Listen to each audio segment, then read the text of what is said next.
رکھنے کے لیے. عن عبد الله بن بسر يقول قال النبي صلى الله عليه وسلم طوبى لمن وجد في صحيفته استغفارا كثيرا. رواه ابن ماجہ کتاب الادب. عبداللہ بن بسر رضی اللہ عنہ سے روایت ہے، رسول اللہ صلی اللہ علیہ وسلم نے فرمایا، مبارک ہو اس کو جو اپنے نامہ اعمال میں استغفار کثرت سے پائے. توبہ کہتے ہیں نا، مبارک ہو، خوشخبری ہو اس شخص کے لیے جس کے صحیفہ یعنی نامہ اعمال میں کثرت سے استغفار موجود ہو. انسان چونکہ ہر دم غلطی کرتا رہتا ہے تو اس کو توبہ کرنی ہوتی ہے، اور توبہ کے لیے جو ایک فارمل طریقہ ہے وہ کیا ہے؟ استغفار کرنے کا، یعنی باقاعدہ بخشش مانگی جائے. ٹھیک ہے نا، اللہ سے بخشش مانگنا. تو جو شخص کثرت سے بخشش مانگتا ہے obviously اسی کے نامہ اعمال میں بہت زیادہ استغفار ملے گی. تو اگر آپ امیجن کریں کہ آپ کے ایک دن کے جو سارے اعمال ہیں یا ان کی جو کہانی ہے صبح سے شام تک کی، تو ہم سب دیکھیں کہ ہمارے نامہ اعمال میں ہمارے ایک دن کی ڈائری میں کتنی بار استغفار شامل ہوئی، ہم نے کتنی بار استغفار کیا. یعنی لفظ استغفر اللہ یا اللہم اغفر لی یا رب اغفر لی یا اللہ مجھے معاف کر دے کتنی بار کہا، کیونکہ جتنی بار کہیں گے اتنی بار ہی لکھا جائے گا. یعنی جتنی بار معافی مانگیں گے، استغفار کریں گے، وہی موجود پائیں گے. اور اس کے برعکس دیگر باتیں کتنی ہیں کہ کیا کیا چیز ہے اس میں. اصل بات یہ ہے کہ ہم فالتو باتوں کے اتنے عادی ہو چکے ہیں کہ جو کرنے کی بات ہے اس کے لیے وقت کم رہ جاتا ہے، کیونکہ وقت تو اتنا ہی ہے نا. تو آپ چاہیں تو اس میں اچھی باتیں کر لیں، استغفار کر لیں، اللہ کا ذکر کر لیں، یا کسی کو فائدہ پہنچانے کا کوئی کام کر لیں، اور چاہیں تو ادھر ادھر کی اپنی کہانیاں سناتے ہوئے وقت گزار دیں. کیونکہ بولنا تو ہم نے ہے ہی، وہ تو ہماری فطرت میں کہ ہم نے بولنا ہے، اور صبح سویرے بولنا شروع کر دیں. ذکر کا جو وقت ہے، جس وقت ساری کائنات یا زمین آسمان کی ہر چیز ایک طرح سے ذکر میں مصروف ہوتی ہے، چڑیا پرندے ہر چیز چہچہا رہی ہوتی ہے، اور دراصل کیا کر رہے ہوتے ہیں؟ اللہ کی تسبیح ہی کر رہے ہوتے ہیں. تو ہم تو اس وقت بھی باز نہیں آتے باتیں کرنے سے، فالتو باتیں. تو باقی دن تو پھر ہے ہی باتوں کا. تو ہم سب کو اپنا محاسبہ کرنے کی ضرورت ہے، اور اپنے لیے ایک سوال لکھ کے رکھ سکتے ہیں کہ میں نے آج کتنی بار استغفار کی. نبی صلی اللہ علیہ وسلم کتنی بار کیا کرتے تھے؟ جی 70 سے 100 بار کیا کرتے تھے، اور وہ اللہ کے رسول تھے، اور ان کے اگلے پچھلے گناہ سب معاف کر دیے گئے تھے. اور ہمارا طرز عمل کیا ہے؟ وجہ یہ ہے کہ ہمیں اپنی غلطیوں کا احساس ہی نہیں ہے. کہ جب احساس ہوتا ہے، ایک تڑپ آتی ہے، ایک پریشانی ہوتی ہے، تو پھر ہی انسان اس کے ازالے کی کوشش کرتا ہے نا. مثلا اگر کسی کے جسم میں کوئی بیماری ہو، جیسے کینسر ہوتا ہے، اور اس کو پتہ ہی نہ ہو کہ وہ بیمار ہے، تو کیا وہ علاج کرائے گا؟ نہیں کرے گا. حتیٰ کہ وہ مرض اس کے لیے کیا بن جاتا ہے؟ جان لیوا بن جاتا ہے. کیونکہ ہمیں غلطی کا اعتراف کر کے اس کی اصلاح کرنے کی بجائے کس چیز کی عادت ہے؟ اپنے آپ کو جسٹیفائی کرنے کی، کہ جو ہم سوچ رہے ہیں، جو ہم کر رہے ہیں وہ بالکل ٹھیک ہے. ہر چیز کی کوئی نہ کوئی تعویل کر لیتے ہیں. تو جب غلطیوں کی تعویل کرتے چلے جائیں گے تو پھر نتیجہ کیا نکلے گا؟ پھر توبہ کی توفیق نہیں ہوگی، توبہ کے لیے شعوری کوشش نہیں ہوگی، اور جب وہ کوشش نہیں ہوگی تو استغفار کہاں سے کریں گے؟ اور پھر وہ کریں گے نہیں تو نامہ اعمال میں کہاں سے آئے گا؟ اور اگر نہیں آتا تو پھر وہ مبارک کس کے لیے اور خوشخبری کس کے لیے؟ تو ہر چیز دوسرے کے ساتھ ریلیٹڈ ہے نا، ایک عمل دوسرے عمل کے ساتھ ایک چین ہوتی ہے پوری. تو جو بخشش مانگتا ہے اور ندامت کے آنسو گرتے ہیں اس کے، اور وہ کہتا ہے کہ اللہ تو مجھے معاف کر دے، تو اس کے لیے اللہ کا پھر وعدہ ہے کہ اللہ اسے معاف کرے گا. حدیث میں آتا ہے، رسول اللہ صلی اللہ علیہ وسلم نے فرمایا، شیطان نے اپنے رب عز و جل سے کہا، مجھے تیری عزت اور جلال کی قسم، میں تیرے بندوں کو اس وقت تک گمراہ کرتا رہوں گا جب تک ان کے جسم میں روح رہے گی. یعنی جب تک مر نہیں جاتا بندہ، روح نکل نہیں جاتی، اس وقت تک ابلیس اپنا کام نہیں چھوڑتی. کہتا میں کرتا رہوں گا گمراہ. اور اللہ عز و جل نے فرمایا، مجھے اپنی عزت اور جلال کی قسم، جب تک وہ مجھ سے معافی مانگتے رہیں گے میں انہیں معاف کرتا رہوں گا. لیکن دیکھیے، ہم تھوڑی سی ہمیں تکلیف ہو جاتی ہے، سر دردی ہو جاتا ہے، بخار ہو جاتا ہے، تو کیا اس میں ہماری ہمت توفیق باقی رہتی ہے کہ ہم پھر بھی استغفار کرتے رہیں یا دعا مانگیں یا کوئی ذکر کریں؟ عموماً کیا ہوتا ہے جب ایسی کیفیت ہوتی ہے؟ ہم سب کچھ بھول جاتے ہیں. لوگوں سے بات کرنا، کچھ پڑھنا، کوئی کام کرنا، ہر چیز ایک بوجھ لگتا ہے، کچھ بھی نہیں کرنا چاہتے. پھر آپ بخاری کی روایت میں آتا ہے، اے عائشہ، مجھے تمہارے بارے میں اس طرح کی خبریں ملی ہیں، اگر تم واقعی اس معاملے میں پاک و صاف ہو تو اللہ تمہاری پاکی بیان کر دے گا، لیکن اگر تم نے کسی گناہ کا ارادہ کیا تھا تو اللہ کی مغفرت چاہو، استغفار کرو، اس کے حضور توبہ کرو. کیونکہ بندہ جب اعتراف کر لیتا ہے اور پھر اللہ کی بارگاہ میں استغفار کرتا ہے تو اللہ اس کی توبہ قبول کر لیتا ہے. دیکھیے جب بھی کسی پر کوئی الزام لگتا ہے تو دو میں سے ایک صورتیں ہوتی ہیں. ایک یہ کہ وہ شخص مجرم نہیں ہوتا, اس نے جرم نہیں کیا ہوتا, اور دوسرا یہ کہ اس نے یا کیا ہوتا ہے یا اس کا ارادہ کیا ہوتا ہے. دو میں سے ایک ہی چیز ہے.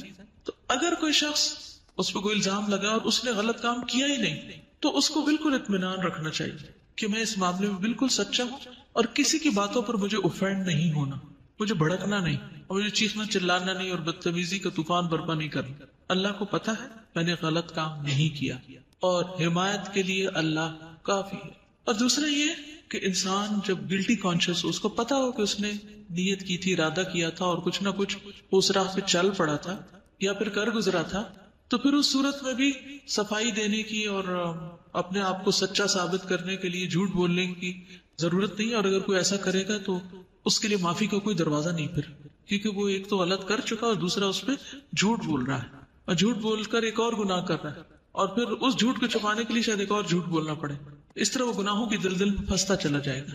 تو کبھی بھی کوئی ایسی بات ہو تو سب سے پہلے تو اپنے آپ کا حساب لے, محاسبہ کرے کہ جو میں نے کیا ہے, جو کہا ہے, اس میں اصل حقیقت کیا ہے, کیونکہ یہ اللہ جانتا تھا, یہ بندے کو خود پتا ہوتا ہے کہ وہ کہاں کھڑا ہے.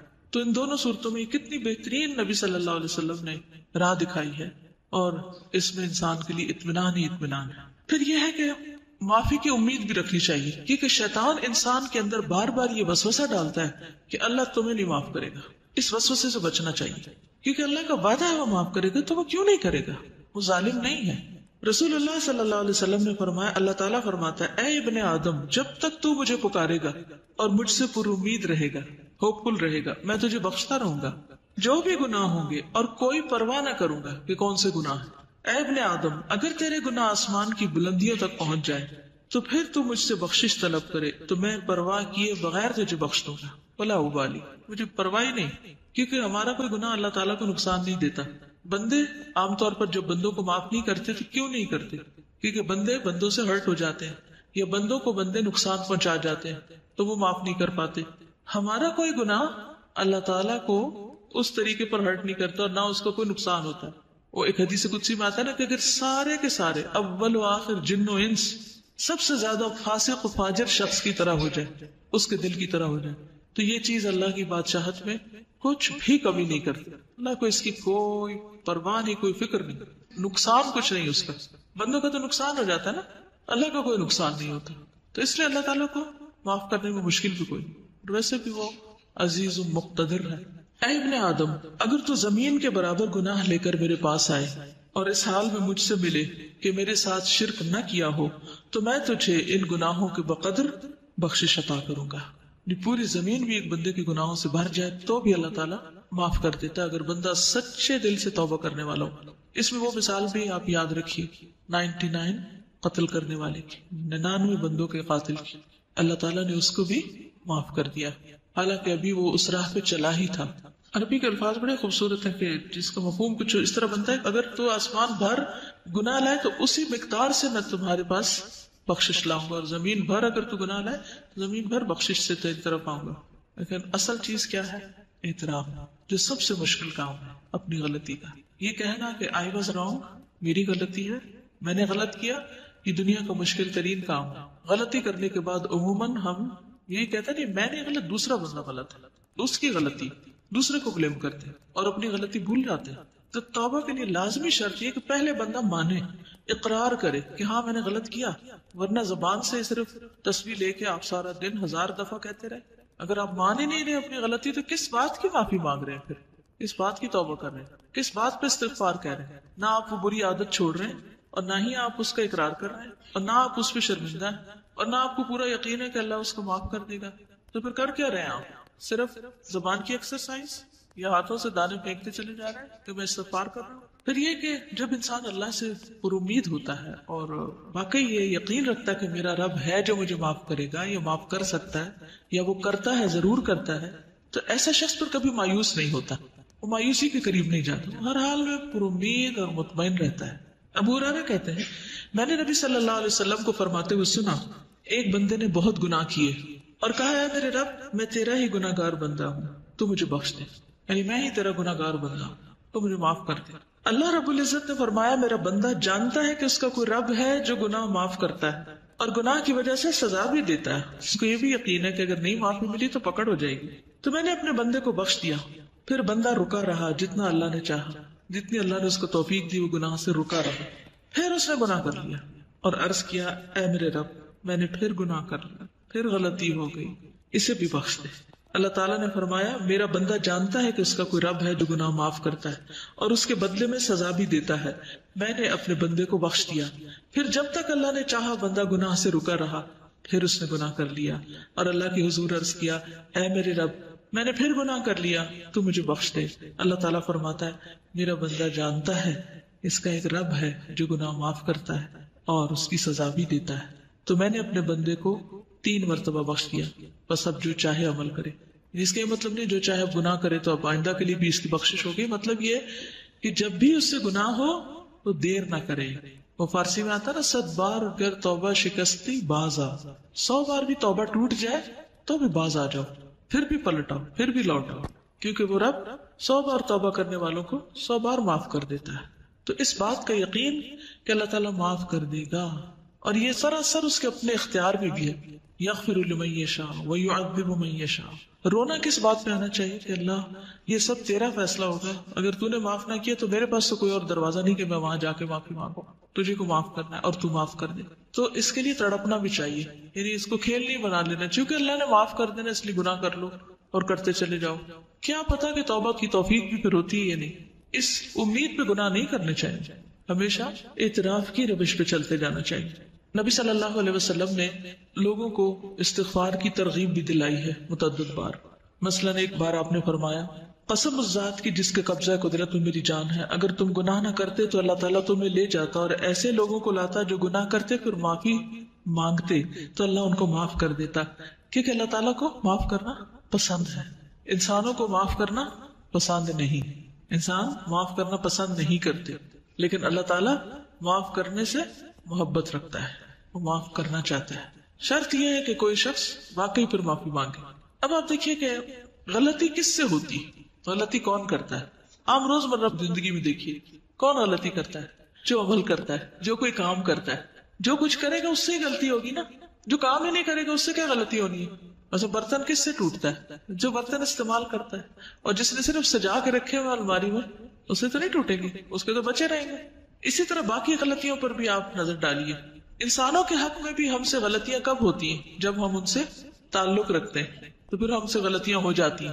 اور اگر ہم تعلق ہی نہ رکھے کسی سے، مثلا ایک شخص جو اس وقت سڑک پر جا رہا ہو اس سے ہماری کوئی ناراضگی ہے، ہم نے اس کو کوئی نقصان کیا یا اس کو کوئی دل دکھایا نہیں، کیوں؟ کوئی تعلق ہی نہیں ہمارا اس سے. لیکن اپنی بہن سے پوچھئے، اپنی امی سے پوچھئے، اپنے بھائی سے پوچھئے، اپنے ہسبینڈ سے پوچھئے، اپنے بچوں سے پوچھئے، وہ کیا کہیں گے؟ ان کے پاس ہوں گے آپ کے لیے شکایتیں آپ کے خلاف، یا آپ سے کبھی نہ کبھی ہرٹ ہوئے ہوں گے. کیوں؟ کیا وجہ؟ کیونکہ ان سے تعلق ہے آپ کا. تو اللہ تعالیٰ کو کیسے بندے پسند ہے؟ وہ جو کسی سے تعلق نہ رکھے اور سب سے کٹ کے ایک طرف بیٹھ جائے اور کوئی غلطی نہ کرے، نہ کسی کو ہرٹ کرے، نہ کسی سے کوئی معاملہ کرے، وہ پسند ہے. کون لوگ زیادہ بہتر ہیں؟ جو لوگوں سے ملتے جلتے رہے اور ان کی طرف سے پہنچنے والی تکلیفوں پر درگزر کریں، وہ زیادہ بہتر ہے بنسبت اس کے کہ نہ وہ کسی سے بات کرے نہ کسی کو ہرٹ کرے. تو جب آپ کسی سے معاملہ کریں گے تو ایک دوسرے کی کوئی بات بری بھی لگ جائے گی. اچھا، انسانی نفس بڑا عجیب ہے، بعض اوقات بلا وجہ کسی کی بات بری لگ جاتی ہے اور بعض اوقات کسی کی بڑی بڑی بات کی پرواہ نہیں ہوتی ہے نا ایسے.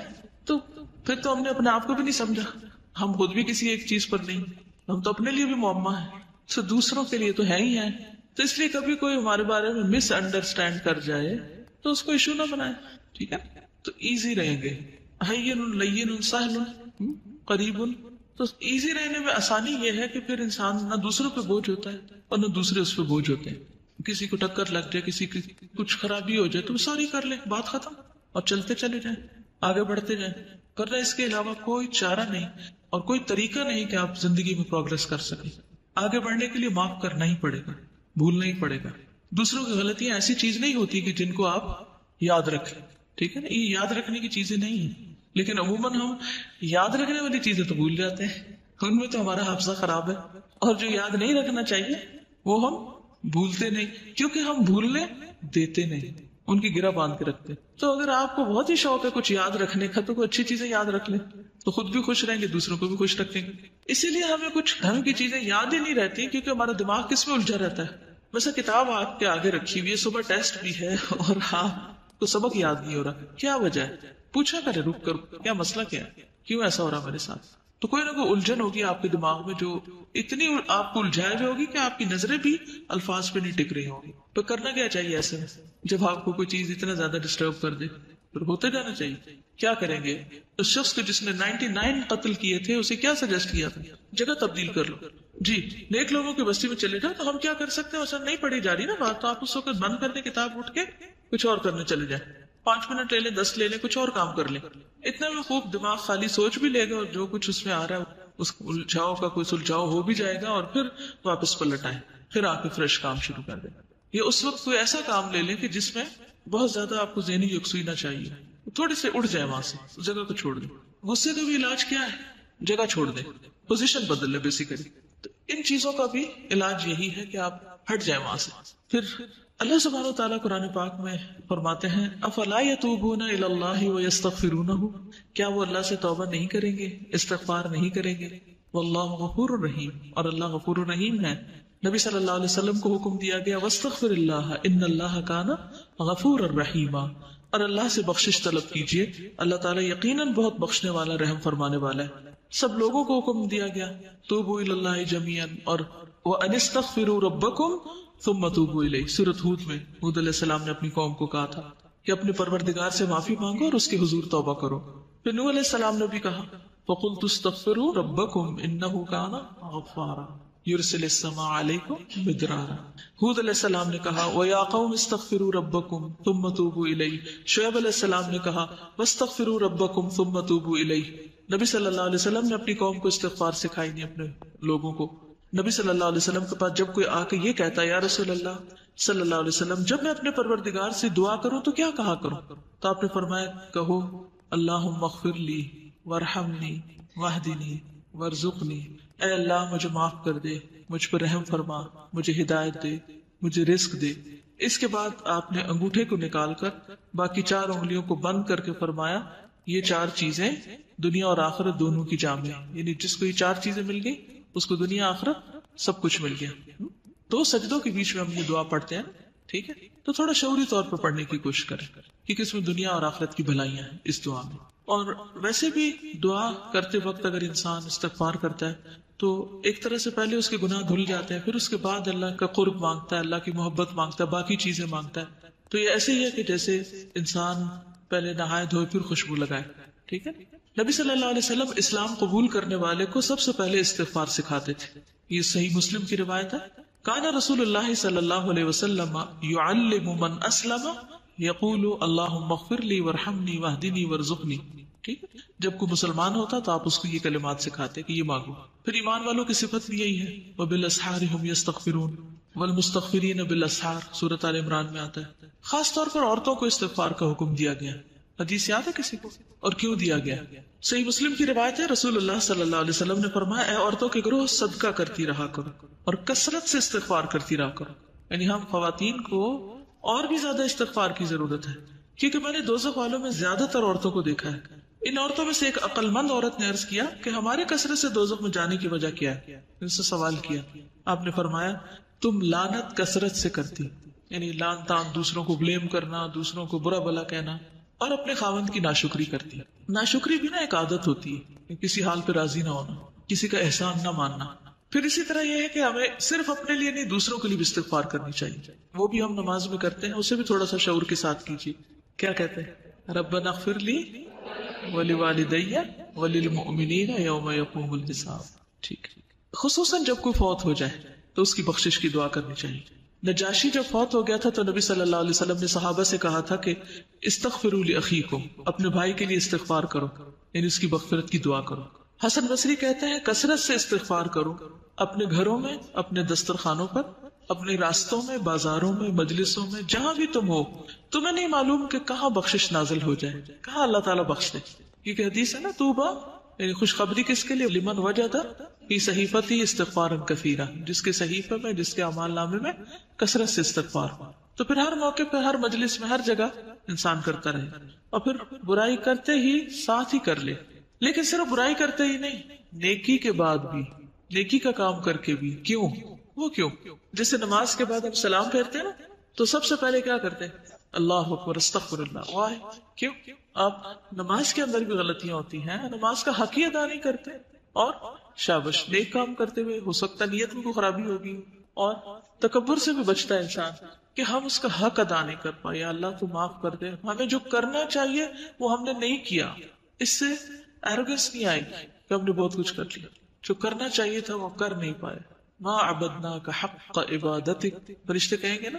اور حقیقت بھی یہی ہے نا، ہم میں سے کون سیٹسفائیڈ اپنے کاموں سے کہ میں تو بہت اچھے کر رہا ہوں. یہ دھڑکا لگا رہتا ہے کہ کل جب کھلے گا اعمال نامہ تو پتہ نہیں کون سا کام کس کوالٹی کا نکلے گا اس میں سے. اول تو نیکیاں کرتے ہی کام ہے، جو کر لیتے ہیں ان کو خراب بہت زیادہ کر دیتے ہیں، مختلف چیزوں سے ان کو ستیہ ناش بھی کرتے ہیں یا ان کی شکل بگاڑ دیتے. تھوڑا سا کام کر لیتے ہیں تو بس چین نہیں پاتے جب تک لوگوں کو بتا نہ بیٹھے کہ یہ میں نے کیا تھا. جیسے ابھی بات یہ تھی نا کہ اگر کوئی بات کر رہا ہوں تو میں تو پہلے سے ہی کرتا ہوں، مجھے تو پہلے ہی پتا ہے، یہ تو میں پہلے سے جانتا ہی ہوں، یہ تو مجھے آتی ہے، یہ میں نے تو کیا تھا. عموماً کیا جملے ہوتے ہیں. ہاں، کیا اللہ تعالیٰ نہیں دیکھ رہا اس وقت کہ ہمیں اصل شوق کس بات کا ہے، اصل شوق کس چیز کا ہے، اور کیا محرک ہے، کس جذبے سے لگے ہوئے ہیں. تو اس لیے اس پہ بھی بہت راضی ہو جانے کی ضرورت نہیں. کوئی بھی چاہے صدقہ خیرات کرے، کچھ بھی کام کرے، کوئی بھی، تو ڈرتے ہوئے. والذین یؤتون ما آتوا وقلوبهم وجلۃ. تو اہل ایمان تو وہ ہوتے ہیں کہ جو کرتے ہیں اور ان کے دل ڈر رہے ہوتے ہیں، نیکی کرتے ہوئے ڈر رہے ہوتے ہیں کہ پتہ نہیں کس کوالٹی کی ہے یہ. سال میں سب سے زیادہ بخشش کب ہوتی؟ رمضان کے علاوہ یوم عرفہ. عرفہ کے دن سب سے زیادہ لوگوں کی معافی ہوتی ہے، اور شیطان اپنے سر میں مٹی ڈالتا ہے، روتا ہے، چیختا ہے، چلاتا ہے. آپ کو پتا ہے کہ عرفات سے واپس آنے کے بعد کیا کرنے کو کہا گیا؟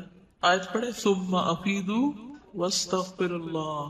اس وقت بھی کیا کرو جب عرفات سے لوٹ رہے ہو، تو یہ نہ کہو بس اب تو سب معاف ہو گیا، میں آرام کی نیند سو جا کے.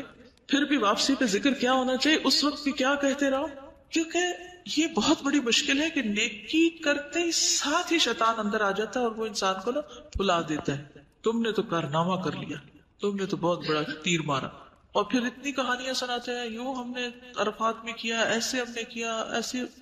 ثم افیدوا من حیث افاض الناس واستغفر اللہ ان اللہ غفور رحیم. اگر کوئی بھی نیک عمل کر کے یہ احساس باقی رہے تو پھر تکبر کا سوال ہی نہ ہے کہ انسان نیکیوں پہ کوئی اپنے آپ کو بڑی چیز سمجھنے لگے. ابراہیم علیہ السلام نے بھی دعا مانگی تھی اپنے لیے، والذی اطمع ان یغفر لی خطیئتی یوم الدین. مجھے امید ہے کہ وہ میری خطائیں معاف کر دے گا قیامت کے دن. حالانکہ وہ ابو الانبیاء ہیں، خلیل اللہ ہیں. موسیٰ علیہ السلام نے کیا کہا؟ قال رب انی ظلمت نفسی فاغفر لی فغفر له. یونس علیہ السلام نے لا الہ الا انت سبحانک انی کنت من الظالمین. داؤد علیہ السلام نے کیا کیا؟ وظن داؤد انما فتناہ فاستغفر ربہ وخر راکعا واناب.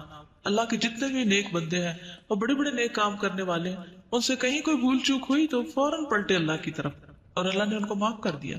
خود آدم علیہ السلام نے کیا کہا تھا؟ ربنا ظلمنا انفسنا وان لم تغفر لنا وترحمنا لنکونن من الخاسرین. نبی صلی اللہ علیہ وسلم کی زندگی میں تو خیر کثرت سے ایسی دعائیں ملتی ہیں. آج جب میں آ رہی تھی میں دل چاہ رہا تھا کہ کلاس میں جتنی بھی آپ کی مثلا اس کتاب میں دعائیں ہیں قرآنی یا مسنون، سب کو اگر آپ مارک کر لیں کہ کتنی کثرت سے استغفار کا یا رب اغفر لی کا یا اغفر لنا کا یا فاغفر لی کا لفظ آیا ہے، تو اگر ان کو جمع کریں تو حیرت ہوتی ہے کہ اتنی زیادہ دعاؤں میں بس معافی ہی مانگی گئی ہے. کیونکہ انسان کی اگر معافی ہو جائے تو باقی سب چیزیں تو خود ہی ٹھیک ہو جائیں گی. عمران بن حسین کہتے ہیں کہ نبی صلی اللہ علیہ وسلم کی اکثر دعا یہ ہوتی تھی، اللہم اغفر لی ما اخطأت وما تعمدت وما اسررت وما اعلنت وما جہلت وما تعمدت. اے اللہ میرے ان گناہوں کو معاف فرما جو میں نے غلطی سے کیے یا جان بوجھ کے کیے، چھپ کر کیے، اعلانیہ طور پر کیے، نادانی میں کیے یا جانتے بوجھتے ہوئے کیے. یعنی گناہوں کے بھی قسمیں ہیں نا، کوئی کسی طرح ہو جاتا ہے، کوئی کسی طرح، کوئی کسی طرح.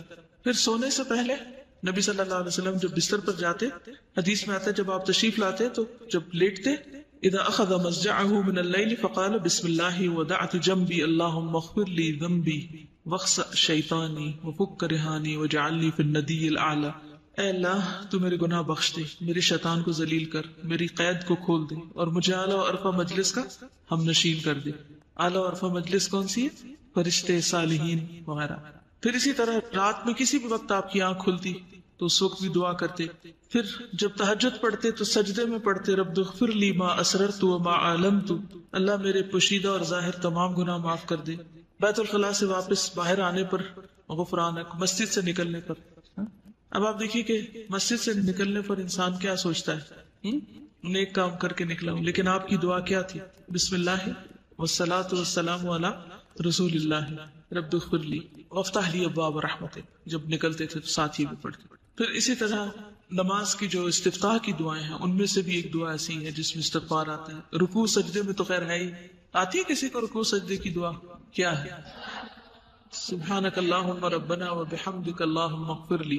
ٹھیک ہے، آپ سجدے میں یہ دعا بھی پڑھتے تھے، اللہم اغفر لی ذنبی کلہ دقہ وجلہ واولہ وآخرہ وعلانیتہ وسرہ.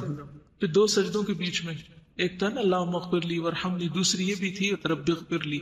یعنی وہ پڑھنے کے بعد اگر آپ یہ بھی ایڈ کرنا چاہیں تو کر سکتے ہیں. کیونکہ اس دفعہ رمضان میں جب کافی دیر بیٹھے رہتے تھے تو میں سوچتی کہ اچھا 3 دفعہ شاید یہ دعا پڑھ لیں، 5 دفعہ پڑھ لیں، اس کے علاوہ کیا ہوگا، یعنی اور کیا ہوگا جو یہاں پڑھا جا سکتا ہے. تو نبی صلی اللہ علیہ وسلم کثرت سے رب اغفر لی پڑھتے تھے. پھر اسی طرح تشہد میں پھر سلام پھیرنے کے بعد بھی حضرت علی کہتے ہیں کہ رسول اللہ صلی اللہ علیہ وسلم جب نماز سے سلام پھیرتے تو فرماتے اللہم اغفر لی ما قدمت وما اخرت وما اسررت وما اعلنت وما اسرفت وما انت اعلم به منی انت المقدم وانت المؤخر لا الہ الا انت. پھر اسی طرح دن میں چلتے پھرتے کثرت سے آپ استغفار کرتے تھے، 70 سے 100 بار استغفار کرتے. ایک مجلس میں صحابہ کہتے ہیں ہم گنتے تھے تو آپ یعنی 70 بار استغفار کر لیتے تھے ایک مجلس میں. اگر 70 دفعہ استغفار کریں تو باقی باتیں کتنی ہوں گی، اور ہماری مجلس میں کتنی دفعہ استغفار ہوتا ہے. آخر میں بھی کر لیں تو بڑی خوش قسمتی کی یاد رہے کہ اختتام مجلس ہی کی دعا پڑھ لیں. مجلس سے آپ کیا مراد لیتے؟ جیسے یہ درس کلاس ہے یا کچھ اور؟ مثلا کون سی مجلس؟ کوئی بھی گیدرنگ، فرینڈس کی گیدرنگ، فیملی گیدرنگ، شادی کے موقع پر، پارٹی میں، گھر میں، اپنے روم میں، ٹیلی فون پہ، ہاں کوئی بھی گروپ ورک جب کر رہے ہوتے ہیں. اصل میں ہم کہتے تھے ہم سنت کے بڑے پیروکار ہیں، لیکن حقیقت میں روح نہیں پائی ہم نے کہ ہمارے اندر بھی وہ کچھ چیزیں آ جائیں. پھر ہم یہ کہتے نہیں وہ تو نبی صلی اللہ علیہ وسلم کے لیے خاص تھی. ٹھیک ہے، آپ سے بڑھ کر کسی نے کوئی بڑا کام نہیں کیا، لیکن آپ کے لیے کیا صورت اتری؟ اذا جاء نصر اللہ والفتح ورأیت الناس يدخلون فی دین اللہ افواجا فسبح بحمد ربک واستغفرہ انہ کان توابا. اس کے بعد آپ نے خاص طور پر اور کثرت سے استغفار شروع کر دی. اتنی بڑی اچیومنٹ کے بعد، مشن مکمل ہو گیا اس کے بعد تو ٹھیک ہے وہ اگر 100 بار کرتے تھے یا 70 بار تو ہمیں کم از کم کتنی بار کر لینی چاہیے، یا ہمیں ضرورت نہیں. اصل بات یہ کہ اگر ہمارا شعور زندہ ہو نا کہ جب ہم کوئی بات کر رہے ہوتے ہیں، کوئی کام کر رہے ہوتے ہیں، تو اس کے بیچ میں ہی ہمیں اگر احساس ہونے لگے کہ کچھ ٹھیک نہیں ہوا، تو آپ دیکھیں کہ یہ جو ڈپریشن کے فٹس پڑتے ہیں نا، اور یہ دل گھبرانے کے اور یہ پریشانی کے اور کہ وہ لو ہو رہا ہے سب، تو وہ شروع ہونے ہی لگے تو پکڑ لے اپنے آپ کو. اب لیٹ نہ جایا کرے اس کے آگے کہ ہاں چڑھائی کر دو مجھ پر بے بسی یا اداسی کا فٹ یا غم کا یا غصے کا یا کسی چیز کا، اسے کنٹرول نہ کرنے دیا کرے اپنے آپ کو. اسی وقت ہوشیار ہو جایا کرے، اور ہوشیاری کے لیے کیا جگہ تبدیل کر دے، ہٹ جائے وہاں سے، اور پھر اس کے بعد فوراً استغفار شروع کر دی، تسبیح شروع کر دی، کوئی اچھا کام شروع کر دیا. اور پھر آپ دیکھیں گے کہ وہ جو آیا تھا نا شیطان اپنی فوجوں کے ساتھ، تو آپ نے اس کو ہرا دیا، ناکام کر کے واپس بھیج دیا. آپ کو پتا نا جب کوئی شخص دین کی طرف آتا ہے تو پھر شیطان اکیلا نہیں، وہ جب ہار جاتا ہے نا، تھک جاتا ہے، صرف فوجیں لے کے آ جاتا ہے. آپ نے دیکھا کہ جو بچے قرآن حفظ کر رہے ہوتے ہیں ان کو کتنی مشکل ہوتی ہے بیچ میں، اگر آپ میں سے کچھ لوگوں نے کیا ہو، کیونکہ ان کے اوپر زیادہ اٹیک ہوتا ہے، زیادہ اگریسو ہو جاتے ہیں بعض اوقات کہ اس کو تو میں کسی طرح پکڑوں، اس کو تو اغوا کروں. تو اگر کسی کے دروازے پر فوج کھڑی ہوئی اغوا کرنے کے لیے اس کو، تو وہ کیا کرے گا؟ کسی سے مدد لے گا، چھپے گا، بچے گا؟ ہاں مشکل یہ نا کہ نظر نہیں آتی نا یہ فوجیں، لوگ تو ہمیں نظر آ جاتے ہیں تو ہم فوراً دفاع کے لیے کچھ سوچتے ہیں. شیطانی فوجیں نظر نہیں آتی اس لیے سوچتے بھی نہیں پھر. تو وہ چیزیں محسوس ہوتی ہیں انسان کو، تو اپنے محسوسات پہ نظر رکھا کریں. وہ جو عام طور پر ایک کوشچن لکھا ہوتا ہے نا مختلف سوشل میڈیا وغیرہ کے اوپر کہ واٹس آن یور مائنڈ، کہ کیا سوچ رہے ہو تم اس وقت، تو یہاں لکھ دو، پوری دنیا میں نشر کرو کہ کیا سوچ رہے ہیں. اور آپ پھر دیکھیں کہ لوگ کیا کیا لکھتے ہیں نا، کہ کیا سوچ رہے ہیں، ان کے ذہن میں کیا ہے. اور میں سوچتی ہوں کہ کس قدر لوگ بے وقوف بنائے جاتے ہیں نا کہ اب کچھ بالکل آپ کی پرائیویٹ فیلنگز ہوتی ہیں اور جب آپ اس کو لکھ کے دنیا میں نشر کرتے ہیں یا آپ کی خاص طور پر کچھ چیزیں ایسی ہوتی ہیں کہ جو صرف آپ کے لیے ہوتی ہے نا، ان کو پبلک کرنا درست نہیں ہوتا، لیکن ہم بے سوچے سمجھے اپنی ہر چیز کو پبلک کر دیتے ہیں۔ نقصان کیا ہوتا ہے؟ پھر اس کے ٹریپ میں آ جاتے ہیں، یہ بھی پھندے ہیں اصل میں، کیونکہ پھر انسان اس سے پھر نکلے کیسے؟ تو جتنے پھندے زیادہ ہوتے ہیں اتنا نکلنا مشکل ہو جاتا ہے ان سے۔ ایک دن میں کتنی بار استغفار کیجیے؟ ایک بار میں نے کسی کا لیکچر سنا تھا پیس ٹی وی پہ شاید، تو وہ لیکچر دیتے ہوئے تھوڑی دیر بعد گھڑی کی طرف دیکھتے تھے، اور جب انہوں نے کئی بار ایسا کر لیا تو پھر انہوں نے بتایا کہ میں ایسا کیوں کر رہا ہوں۔ وہ کہتے تھے کہ میں ہر 15 منٹ کے بعد استغفار کرتا ہوں، اگر میں 18 گھنٹے بھی مطلب جاگ رہا ہوں تو ہر گھنٹے میں 4 بار کرنے سے 72 ٹائمز استغفار ہو جائے گا۔ ویری گڈ، کتنی اچھی ٹپ ہے نا کہ ہر 15 منٹ بعد اگر ہم استغفار کا اپنے ساتھ باندھ لیں، گھڑی تو ہم دیکھتے ہی رہتے ہیں، کچھ لوگ تو خپت ہوتا ہے وہ گھڑی دیکھنے کا، تو اس کے ساتھ اگر یہ باندھ لیں تو دن میں کم از کم ایک سنت تو پوری ہو۔ ابھی آپ نے بتایا نا کہ جیسے دوسروں کے لیے استغفار کریں، تو میں ایک ٹپ شیئر کرنا چاہوں گی جس کے اوپر میں نے عمل کیا تو مجھے اتنا فائدہ ہوا کہ جب آپ کی کوئی نیگیٹو فیلنگ آتی ہے اور ڈپریشن کا وہ ایک فیز آنا شروع ہوتا ہے، اور زیادہ تر ایسا ہوتا ہے کسی نے کچھ کیا ہوتا ہے تو تب زیادہ آپ ڈپریشن میں جاتے ہیں۔ ایک بک میں نے پڑھا تھا کہ اس وقت آپ اس شخص کے لیے استغفار کریں جو بہت مشکل ہوتا ہے، اور اگر آپ شعوری طور پہ کہنے کہ اللہم اغفر لہ وارحمہ، چند سیکنڈز میں نا وہ خیال چلا جاتا ہے آپ کے ذہن سے، اور پھر آپ بالکل ریلیکس ہو جاتے ہیں، بالکل نارمل ہو جاتے ہیں۔ وہ شخص آپ کے پہلے ساتھ بیٹھا ہوتا ہے اور آپ سے اس کو اریٹیشن ہو رہی ہوتی ہے، اور اسی شخص سے پھر آپ لاشعوری طور پہ خیر خائی کر جاتے ہیں، اور بعد میں آپ کو یاد آتا ہے کہ یہ کیوں میں نے کیا، تو وہ پیچھے وہ استغفار جو آپ نے کیا ہوتا ہے۔ اور دوسرے کے لیے آپ اسی وقت کر سکتے ہیں نا استغفار جب آپ نے اس کو واقعی خود بھی معاف کر دیا، ورنہ تو آپ اللہ سے بھی اس کے لیے بخشش نہیں مانگیں گے۔ پھر اسی طرح آپ دیکھیے کہ سواری پہ بیٹھتے ہوئے اور پھر دنیا سے رخصت ہوتے ہوئے حضرت عائشہ کہتی ہیں کہ رسول اللہ صلی اللہ علیہ وسلم وفات سے کچھ پہلے آپ پر پشت کا سہارا لیے ہوئے تھے، آپ نے کان لگا کے سنا آپ دعا کر رہے ہیں، اللہم اغفر لی وارحمنی والحقنی بالرفیق الاعلی، اے اللہ مجھے بخش دے، مجھ پہ رحم کر اور مجھے رفیق اعلیٰ سے ملا۔ استغفار کے فائدے بھی قرآن و سنت سے ہمیں پتہ چلتے ہیں۔ سب سے پہلے تو ایک انسان کا دل صاف ہوتا ہے، اس کے اندر سے بری فیلنگ، برے وسوسے اور یہ چیزیں۔ ابن قیم کہتے ہیں کہ سینے کی گھٹن کے اسباب میں سب سے بڑا سبب اللہ سے اعراض کرنا ہے، دل کو اللہ کے سوا کسی اور کے ساتھ جوڑنا اور اللہ کے ذکر سے غفلت کرنا ہے، اور ہمیشہ دل سے سچا استغفار نکلنا جو ہے وہ دل کو تندرستی اور سلامتی کی طرف لوٹا دیتا ہے، یعنی گھٹن اور تنگی اس کی دور کر دیتا ہے۔ پھر یہ جسم کے اعضاء کا کفارہ بھی ہے، مختلف اعضاء سے جو غلطیاں ہوتی ہیں، 360 جوڑوں پر جو صدقہ واجب ہوتا ہے ان میں سے ایک استغفار بھی ہے۔ بیماریوں کا علاج بھی ہے۔ قتادہ کہتے ہیں کہ یہ قرآن تمہیں بیماری اور علاج بتاتا ہے، گناہ تمہاری بیماری ہے اور استغفار ان کا علاج ہے۔ اب یہ بات جو ہے کہ گناہ بیماری ہے اور استغفار علاج ہے، اس کے پیچھے کیا ریزن ہے؟ ایک تو یہ کہ دل کی بیماری، روحانی بیماری کہہ سکتے ہیں آپ، لیکن عام جو ہمیں جسمانی بیماریاں بھی ہوتی ہیں ان کے پیچھے بھی گناہ ہوتے ہیں، تو اللہ تعالیٰ بیماریوں کے ذریعے انسان کو ایک طرح سے پاک بھی کرتا ہے۔ تو بیماریوں کے علاج میں استغفار بھی شامل کر لینا چاہیے، چاہے وہ روحانی بیماریاں ہوں چاہے وہ جسمانی بیماریاں ہوں، کیونکہ نوح علیہ السلام نے جو اپنی قوم کو کہا تھا نا کہ استغفار کرو، تو اللہ تعالیٰ تمہیں کیا کچھ عطا کرے گا، بارشیں برسائے گا، باغ اگائے گا، اولاد دے گا اور مال دے گا۔ تو دنیا کی جو نعمتیں ہیں جن میں ایک صحت بھی ایک ہے، تو اس کے لیے بھی استغفار فائدہ مند ہے۔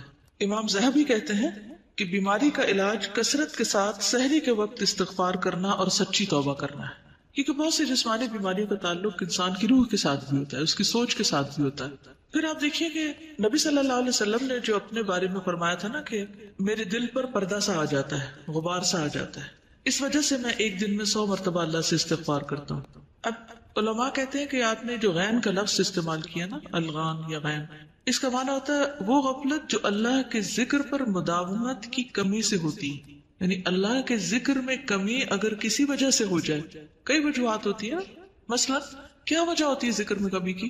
خواتین کے لیے تو معقول وجہ ہے، ہاں معروف وجہ، جب نماز نہیں پڑھتے تو خود بخود بہت سی چیزوں میں کمی آ جاتی ہے، دین کا نقصان ہوتا ہے۔ اسی طرح بعض کام انسان کو اپنے اندر اتنا مشغول کر لیتے ہیں، مرد حضرات جو مثلا مارکیٹ میں کھڑے ہیں، ان کو اپنی بزنس ڈیلز کرنی ہے، ادھر کی بات ادھر کی، ادھر کی ادھر کی، صبح سے دوپہر تک وہ اپنے کام میں لگے ہوئے ہیں، تو اب ذکر کے لیے وقت نہیں پا رہے، بھاگے دوڑے نماز پڑھی، پھر دوبارہ جا کے اپنے کام میں لگ گئے. کچھ کام ایسے ہوتے ہیں جو پیورلی دنیا کے ہوتے ہیں اور اس میں آپ کو فلی کانسنٹریٹ کرنا پڑتا ہے، تو اس وقت آپ ساتھ ساتھ کوئی ذکر نہیں کر سکتے. تو کیا ہوتا ہے، آپ کی بیٹری لو ہو جاتی ہے، قدرتی طور پہ لو ہو جاتی ہے. نماز سے وہ ریچارج ہوتی ہے، لیکن اس کے علاوہ بھی جو استغفار ہے وہ اس غبار کو، اس میل کو، اس پردے کو ہٹانے یا دھونے کا کام دیتا ہے. پھر اسی طرح غیبت کا کفارہ بھی ہے. بعض علماء کہتے ہیں کہ غیبت سے توبہ یہ ہے کہ آپ جس کی غیبت کریں اس کے حق میں بخشش کی دعا کریں. یعنی جس کی غیبت ہو گئی، اور کس کی غیبت ہوتی ہے، جس سے کوئی ناراضگی ہے، اس کے ساتھ کوئی گڑبڑ ہوئی، تو اس کے لیے استغفار کریں. تو جب اس کے لیے آپ کریں گے تو پھر اس سے ناراضگی بھی کم ہوگی اور تعلقات بھی ٹھیک ہو جائیں گے، اور آئندہ پھر غیبت کی ضرورت بھی نہیں پیش آئے گی. تو وہ اصلاح قلوب بھی کرتی ہے اور اصلاح احوال کا ذریعہ بھی بنتی ہے پھر استغفار. پھر یہ کہ عذاب ٹل جاتا ہے انسان سے. سورۃ الانفال میں آتا ہے وما کان اللہ معذبہم وہم یستغفرون، اور اللہ ایسے لوگوں کو عذاب دینے والا نہیں جو استغفار کرتے ہیں. حدیث میں آتا ہے انسان جب تک اللہ تعالیٰ سے استغفار کرتا ہے اس وقت تک اللہ تعالیٰ کے عذاب سے محفوظ رہتا ہے، اللہ کے عذاب سے محفوظ رہتا ہے. حسن بصری کہتے ہیں اگر تم رات کے قیام اور دن کو روزہ رکھنے پر قدرت نہیں رکھتے، یعنی نہ تم صبح اٹھ پاتے اور نہ روزہ رکھتے ہو، تو جان لو کہ تم محروم ہو. خطاؤں اور گناہوں نے تمہارا دل جکڑ رکھا ہے، اس لیے تمہیں نیکی کی توفیق نہیں ہو رہی. خطاؤں اور گناہوں نے تمہارا دل جکڑ رکھا ہے، تو اس جکڑن کو نکالنا چاہیے. پھر استغفار رحمت کا ذریعہ ہے. قرآن پاک میں آتا ہے لولا تستغفرون اللہ لعلکم ترحمون، تم اللہ سے بخشش کیوں نہیں مانگتے تاکہ تم پہ رحم کیا جائے. یعنی اللہ کی رحمت پھر آئے گی جو تم استغفار کرو گے. اور پھر کبیرہ صغیرہ سب گناہوں کے لیے، اور خصوصاً والدین کے حق میں جب بندہ استغفار کرتا ہے تو ان کے مرنے کے بعد ان کے درجات بھی بلند ہوتے ہیں. ایک اور حدیث میں آتا ہے جو آدمی یہ پسند کرتا ہے کہ اس کا نامہ اعمال اسے خوش کر دے، یعنی اپنی کتاب دیکھ کے خوش ہو جائے، تو وہ کثرت سے استغفار کرے. پہلے حدیث میں تو مبارک کی بات ہے اور اس میں خوش ہونے کی بات ہے. حسن بصری نے ایک بوجھ اٹھانے والے کو اجرت پہ رکھا تو سارا راستہ اس کو یہی کہتے ہوئے سنا الحمدللہ استغفر اللہ. تو حسن بصری نے اس کو کہا کیا بات ہے تم اس کے علاوہ کوئی اور کلام نہیں پڑھتے، یعنی یہی پڑھے جا رہے ہو؟ تو اس نے کہا میں نے آدھا قرآن یاد کر لیا ہے اور مجھے یہی پتا چلا کہ بندہ دو ہی حالات کے درمیان میں ہوتا ہے، یا تو اللہ کی طرف سے اسے کوئی نعمت ملتی ہے تو اس پہ شکر واجب ہوتا ہے، یا گناہ ہوتا ہے تو اس پر استغفار واجب ہوتی ہے. اس لیے میں ہمیشہ یہی کہتا رہتا ہوں. حسن بصری نے خود سے کہا اے حسن تجھ سے تو یہ بوجھ اٹھانے والا زیادہ سمجھدار ہے، یعنی اس کو یہ حکمت کی بات پتہ چل گئی. اب انشاءاللہ تعالی میں چاہوں گی کہ کچھ دعائیں جو ہیں استغفار کی ان کو اکٹھا کر لیا جائے اور کوشش کی جائے کہ اگر ہر روز پڑھ سکیں یا کم از کم ہفتے میں ایک دفعہ یا کوئی وقت ایسا مقرر کر لیا. خصوصاً سحری کا وقت استغفار کا وقت ہے، ویسے سارا دن ہی ہے لیکن بالاسحار هم یستغفرون ٹائم کے ساتھ سحری کے وقت کو بتایا گیا. اور ان دعاؤں میں جیسے ربی انی ظلمت نفسی فاغفر لی، رب اغفر وارحم وانت خیر الراحمین، رب اغفر لی ولوالدی ولمن دخل بیتی مؤمنا وللمؤمنین والمؤمنات، رب اغفر لی ولاخی وادخلنا فی رحمتک وانت ارحم الراحمین، ربنا اتمم لنا نورنا واغفر لنا، پھر ربنا اغفر لنا ذنوبنا واسرافنا فی امرنا وثبت اقدامنا، پھر ربنا اغفر لنا ولاخواننا الذین سبقونا بالایمان، ربنا اغفر لنا ذنوبنا وكفر عنا سيئاتنا وتوفنا مع الابرار، ربنا لا تجعلنا فتنة للذین كفروا واغفر لنا ربنا انت ولینا فاغفر لنا وارحمنا.